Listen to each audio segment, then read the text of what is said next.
Howdy folks, welcome back to Boondockery. It is an absolutely beautiful day, but it's incredibly cold and we are experiencing extremely high winds. It's been a crazy 24 hours. Yesterday, I got home from work, it was 58 degrees, sun shining. Overnight, temperatures dropped, snow came in, we got between 6 to 8 inches of snow last night. The temperatures dropped well below, excuse me, into the teens. Right now, I would say the actual air temperature is about 21. With the wind chill factor, we're definitely down in the teens. I got a lot of stuff that I want to squeeze in this video today. And for me, the highlight is actually going to be an unboxing video, which was actually a gift from a subscriber. Actually, I'm going to tease you with another gift from another subscriber, but I'm not going to cover that in this video. I'm just going to tease you with it. Also, folks, the other day in the community section of my Facebook page, I sent out a prayer request. I am a firm believer in the power of prayer.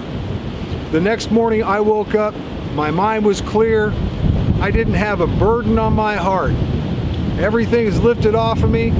For those of you that sent out prayers on my behalf and my family's behalf, I want to thank you from the bottom of my heart. Prayer does wonders all the time. God is good all the time, and all the time God is good. So I'm going to go ahead and get into this. First of all, I want to show off what I'm wearing today. With the snow conditions being as they are, everything falling into place, I figured I'm going to play and have a little bit of fun in the snow. So I broke out some of my old surplus snow camo.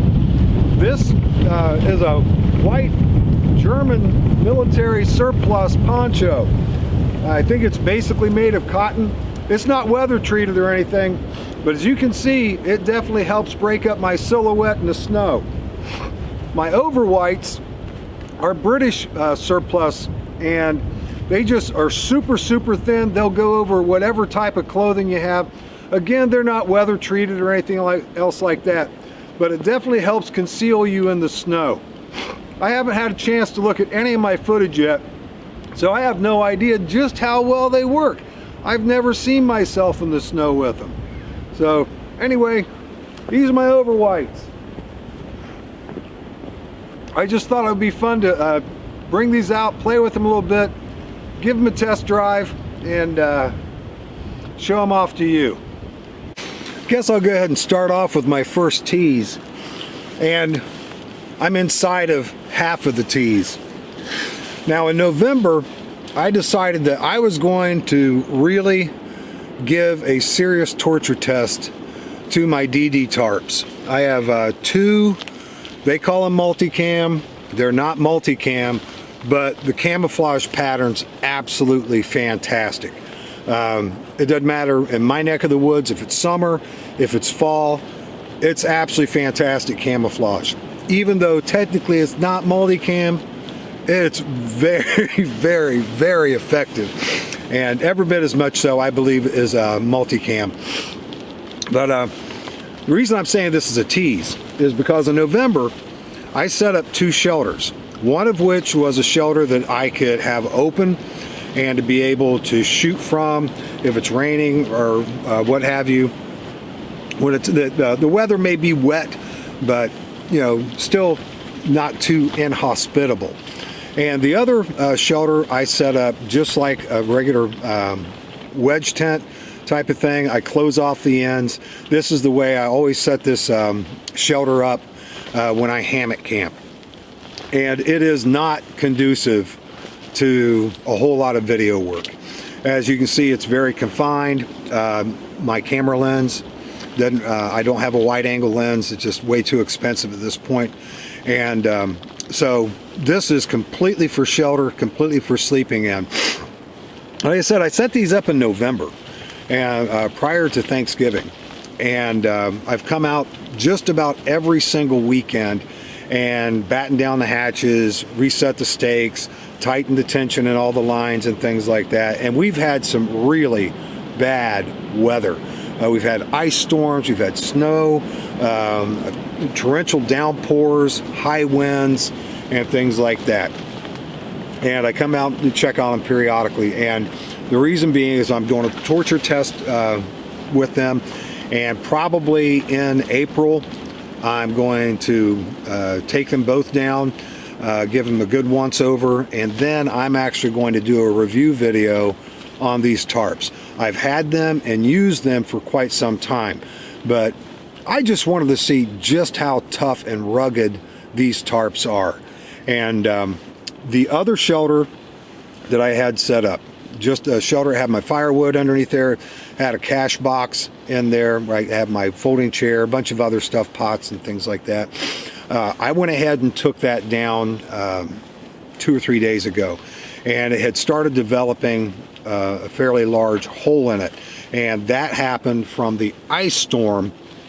And when I came back out and was looking at everything, going to resure everything, tighten up the lines, guy lines, make sure the tension was good.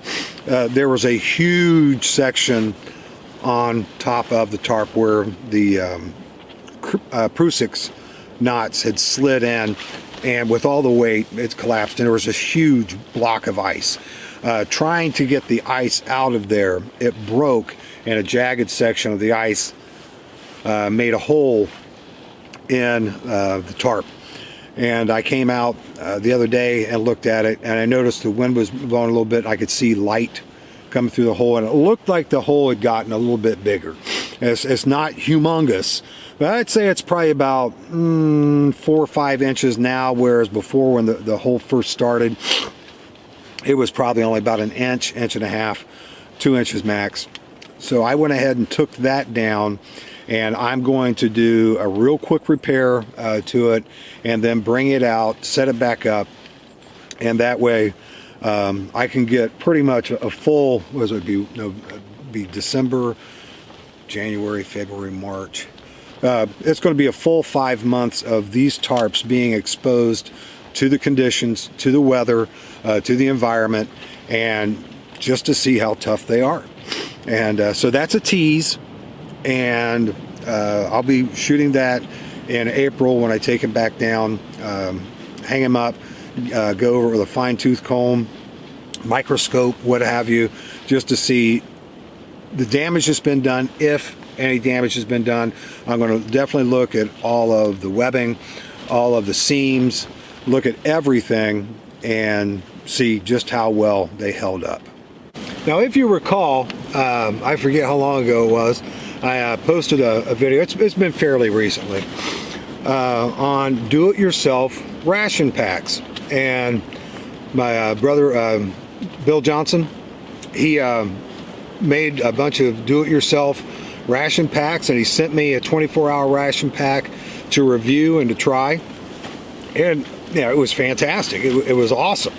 And that's one of the nice things about wild camping, bushcraft, what have you, is you have your fun, you expend a lot of calories, and then you take calories in. And a lot of times those calories can be very enjoyable.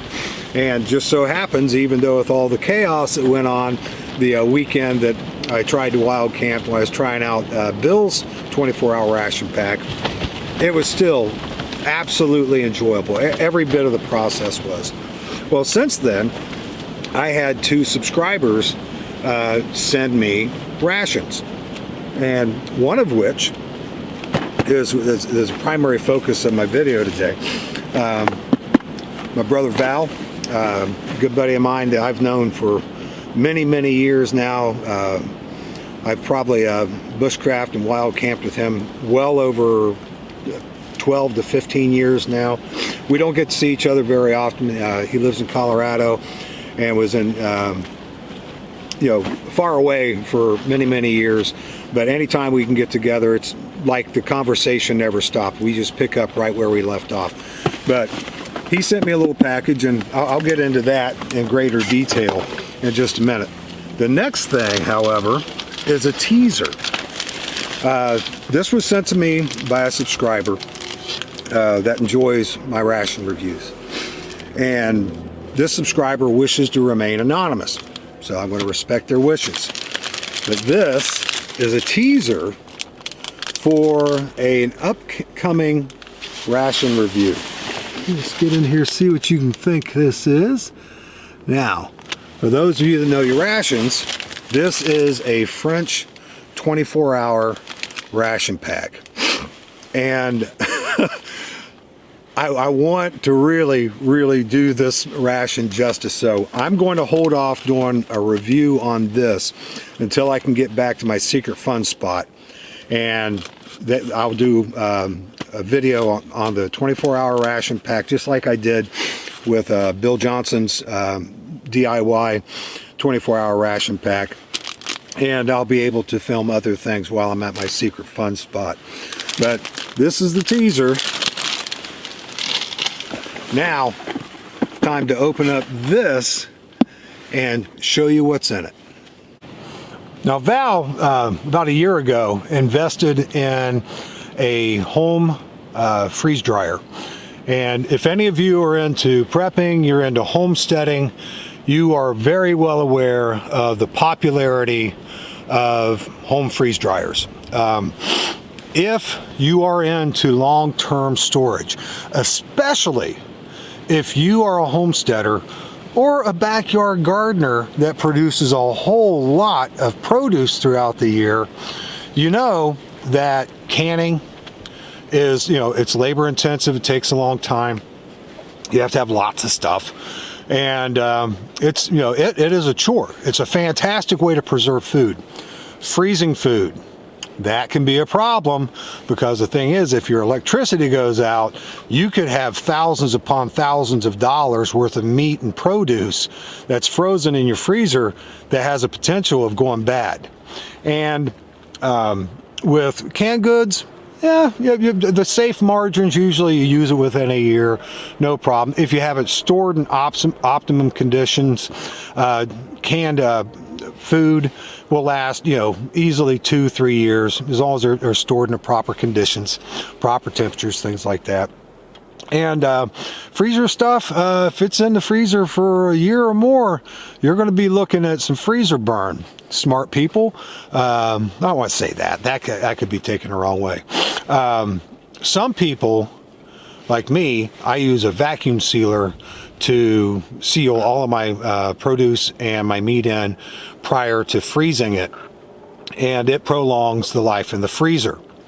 You also have food dehydrators, and food dehydration is a good way of long-term food preservation, as long as you're putting your dehydrated food in Mylar bags, sealing them with an oxygen absorber in them, and they will last for many years like that.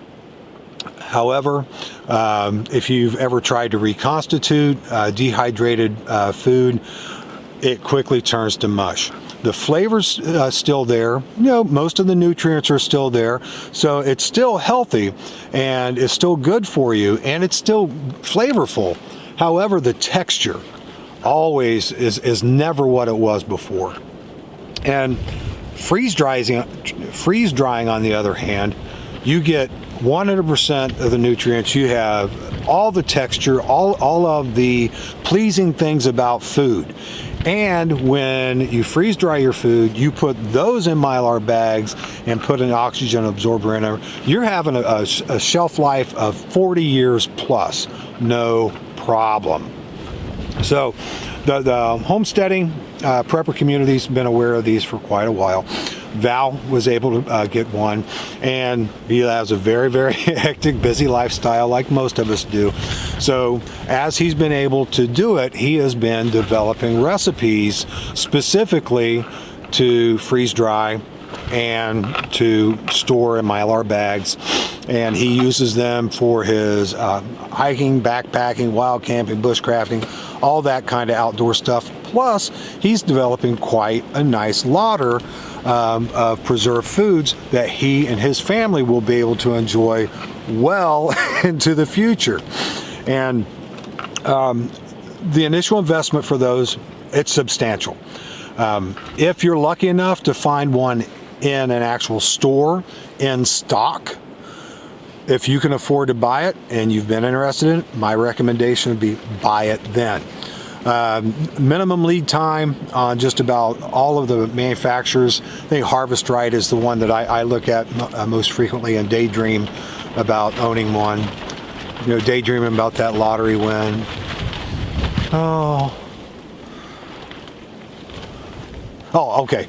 Back on track. It's just, I daydream about that stuff. And you know, the freeze dryer. Most manufacturers, you're looking at least a 3-month lead time to be able to, you know, order one, and that's lead time to where they will manufacture it, and then that's the regular shipping and everything once it gets to them. However, sometimes the parts, which we all know that shipping has been a problem, and sometimes there's certain essential parts, like if you want to have an oil pump as opposed to an oilless pump, if they can get one and not the other, well, that one product with the oilless or the oil pump, I mean, they're sitting there waiting for those parts. And those parts are very important, because I've learned that the difference between oilless and oil pumps can be about $1,000 as far as the investment goes. So anyway, he's been playing with these things, and he has developed a few meals, and he has sent them to me to give them a try. Now, since these are actual real meals, and you know, they're freeze dried, he's developed the recipes and things like that after a long period of time developing them. I'm going to try one today for the video, and I'm going to keep the other ones and try those at other times. But when I do consume those meals, I'll make it a point to put that in the description, maybe even put it on the thumbnail or what have you, so that way you can see how I reacted to all the meals. Right now, I'm going to take a look, and I'm going to show you what came in the box. Now, the first thing I noticed when I opened the box was this. I don't know about you, but I had never seen anything like that before. I'm like, what in the world is that? I didn't know if this was food. I didn't know. I had no clue what it is. However, when I turned it over and I looked at the label, hopefully you'll be able to see this okay. If not, I'll read it off to you. It is freeze-dried Skittles. Skittles.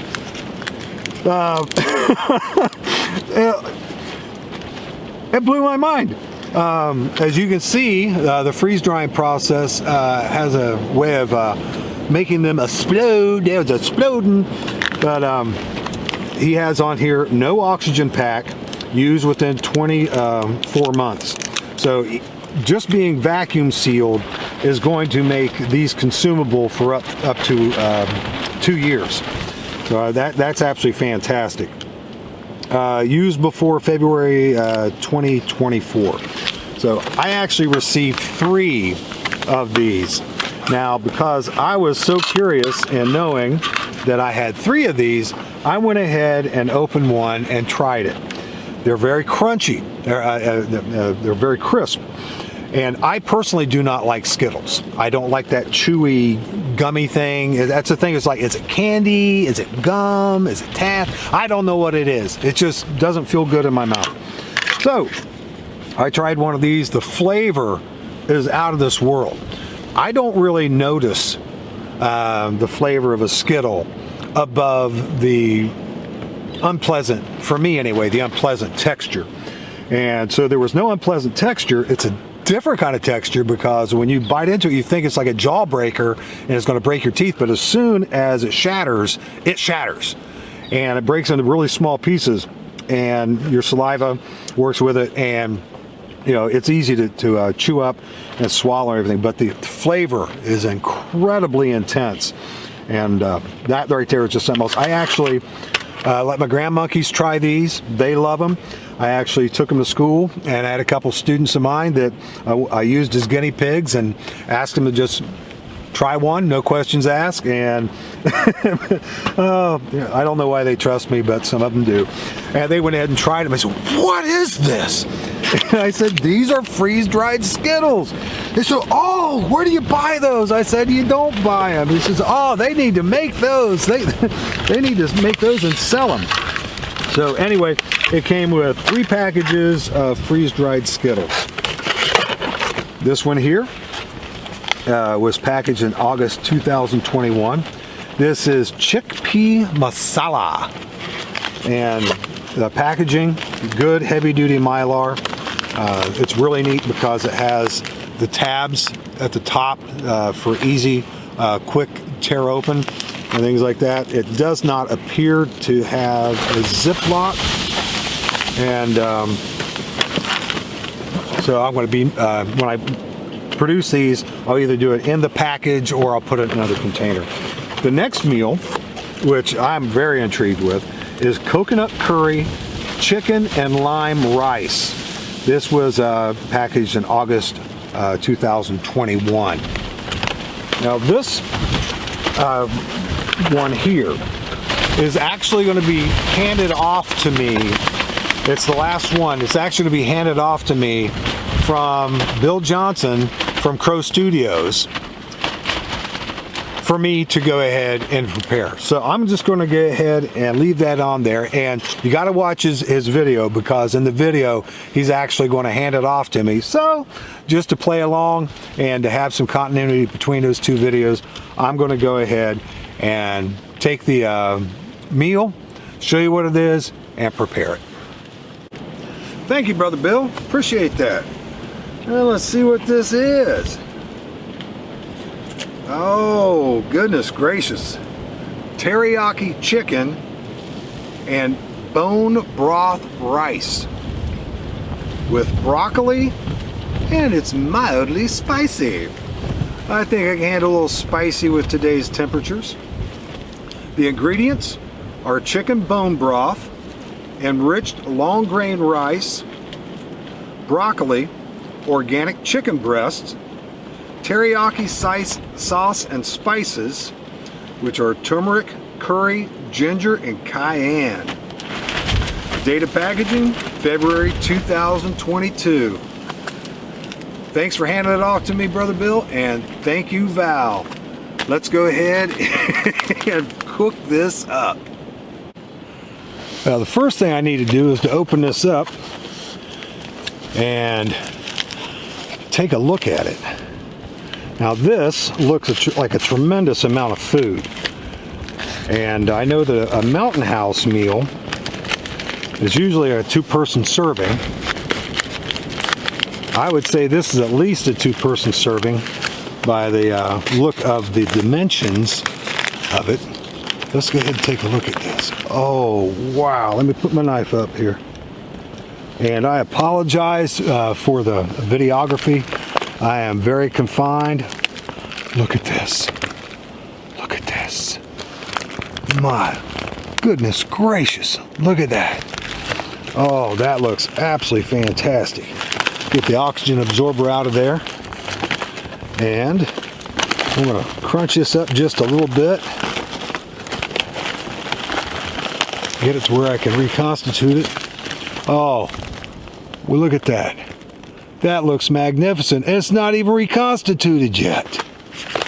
Now, I'm going to be using my firebox stove in conjunction with my Trangia burner, and I have an adapter to be able to use a standard Coleman butane bottle, like Coleman camp stove, to be able to boil up my water today. I've got close to 1 liter of water in here, and I would estimate that that meal is probably going to call for about 1.5 cups.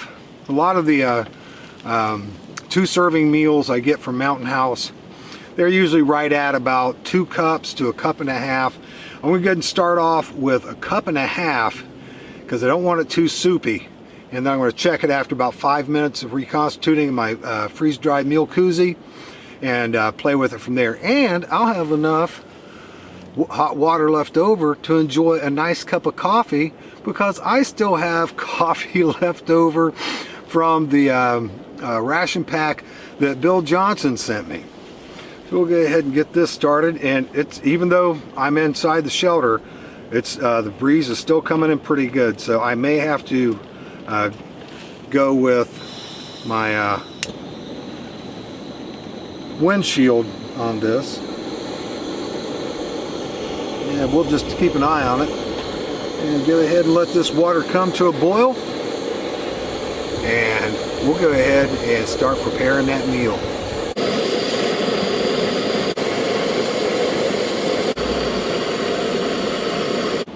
We have achieved boil, and I'm going to go ahead and try to pre-position this Mylar pouch inside my freeze-dried meal koozie before we get in here. This isn't exactly shaped like Mountain House package, so it might be a little bit of a challenge once I get water in there. Oh, that fits good. Okay. And I got a little bit of a pleat there in the bottom. Help keep that upright.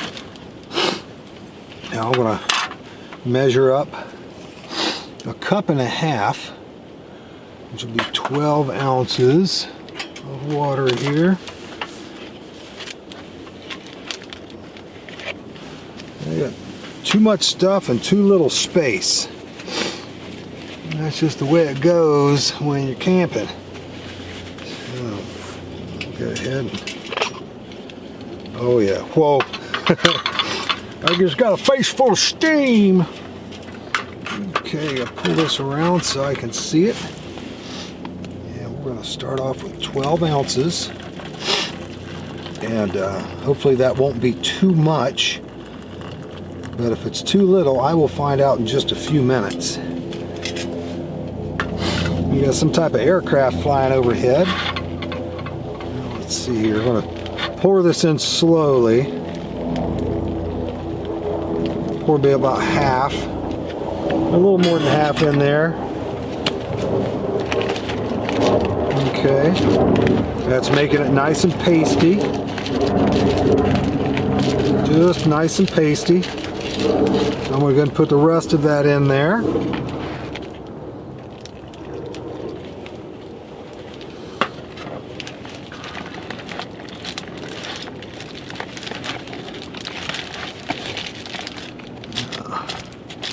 That looks to be a little on the wet side, which is good because usually it takes several minutes for these to reconstitute. And like I said, this doesn't have a Ziploc on it, so I'm just going to trust that my freeze-dried meal koozie is going to keep enough heat in there. Oh man, it smells fantastic. Once it's reconstituted, I'll show it to you. Okay. Now I'm going to go ahead and set her there. I'm going to wait 5 minutes and going to check it. While I'm waiting, I poured myself a nice cup of joe with the water was left, and I still have plenty of coffee left over from the DIY field rations that Bill Johnson made for me. And these are fantastic little packages. Now I am going to be doing a DIY ration video here in the very near future. And I was able to take Bill's advice, and I ordered from the exact same source that he ordered all of his little pouches from.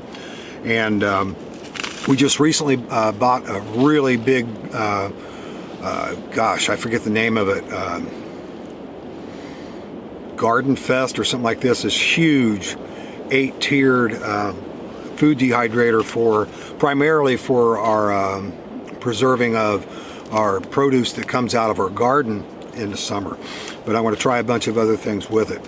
But so I'm going to be adding some of the dehydrated stuff I make, some of the stuff that I bought from Ollie's and Big Lots, you know, like Bill did, and just to have good meals on the cheap, and see how that goes.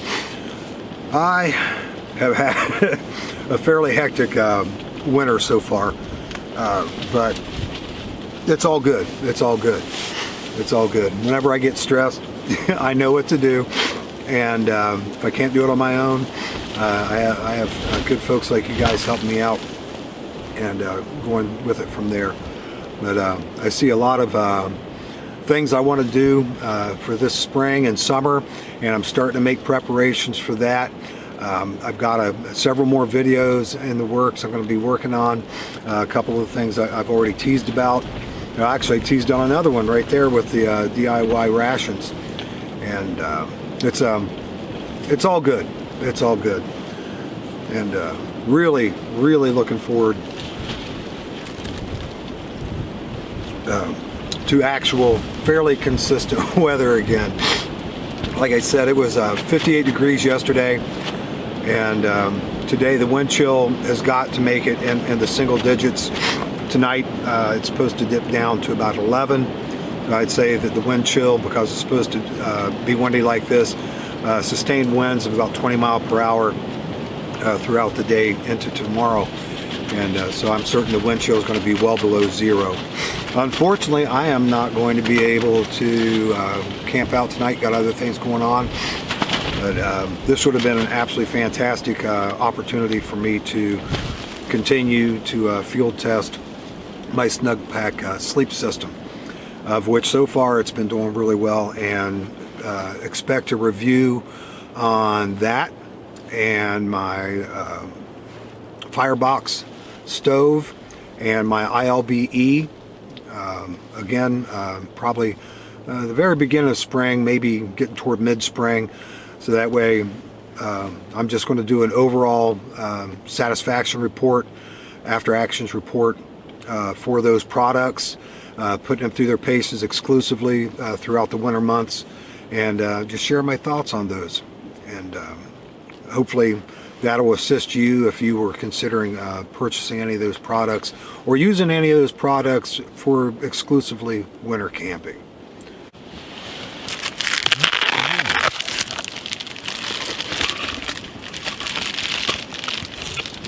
And it's still really good and hot. Open that up a little bit. You know what? It's looking to me like 1.5 cups was just about perfect. Let's see if we can get you in here real quick to see this. I don't want to steam up my lens. Probably not going to work real well. And I didn't even lick my spoon after the initial stirring because I want to get the full benefits of the taste. Well, this is looking great. I'm going to go ahead and close it up for another 5 minutes. And I'll bring you back for the taste test. All right, folks, moment of truth. Oh, it just smells divine. Now, I venture to say that there are few meals out there to this quality available to the general public. I mean, just reading the ingredients, looking at this before I reconstituted it. Oh, wow. Definitely smell the curry in there. Still, it's really hot. Let's see, we'll take the first bite.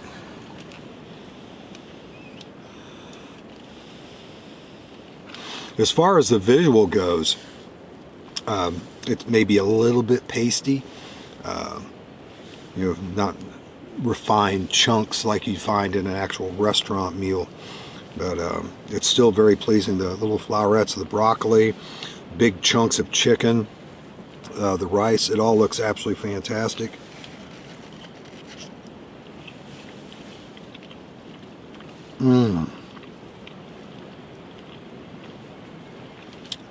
That chicken,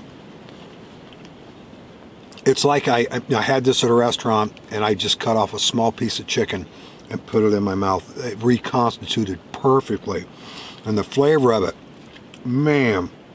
Now, that Mountain House chicken doesn't taste like that. Doesn't have that same mouthfeel either.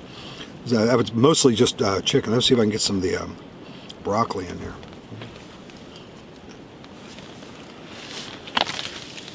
Mmm. Oh, wow. That is fantastic. Well, if Val keeps sending me these, I'm going to have to make a shorter Mountain House koozie just so I can relax and enjoy it and not have to hold it in place. But now, I've got to show you this. I've got to. If I can get up. Oh my gosh. Okay. Please zoom in and focus on that. Oh, this is absolutely fantastic. And it is very mild. I get little hints of the flavor of the cayenne without getting the burn.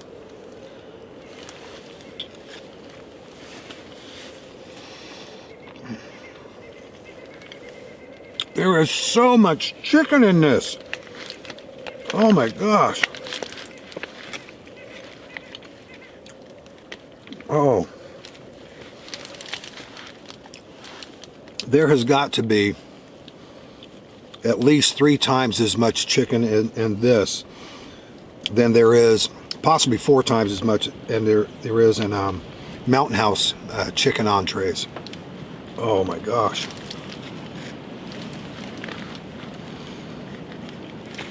This is absolutely fantastic. I will try to get some coherent thoughts on this meal after I finish it. Right now, that's what I'm going to do.